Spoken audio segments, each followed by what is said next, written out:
যারা এই যে বিভিন্ন ফ্ল্যাটে বাড়িতে রেসিডেন্সিয়াল এরিয়াগুলোতে বসবাস করি তাদেরকে আমি রিকোয়েস্ট করব আপনারা এই তথ্যগুলো আমাদেরকে পুলিশকে দিবেন। নির্বাচনের আগে আওয়ামী লীগের ঝটিকা মিছিল ঠেকাতে নতুন অভিযান শুরু করেছে ডিএমপি। আবাসিক হোটেল, ফ্ল্যাট ও ছাত্রাবাসে লুকিয়ে থাকা আওয়ামী লীগের কর্মীদের সন্ধান চেয়ে সাধারণ মানুষের কাছে আহ্বান জানিয়েছে ডিএমপি। যারা কার্যত নিষিদ্ধ সংগঠনটির কর্মীদের তথ্য দেবে তাদের নাম পরিচয় গোপন রাখার প্রতিশ্রুতিও দিয়েছে পুলিশ।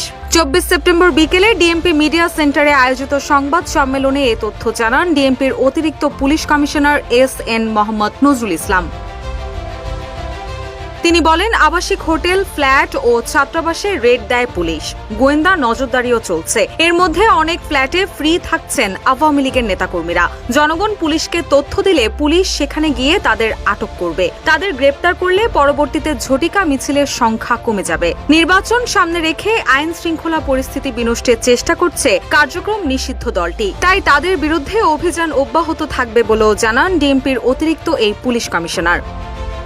রুশা সুর, নিউজ ডেস্ক, ইত্তেফাক।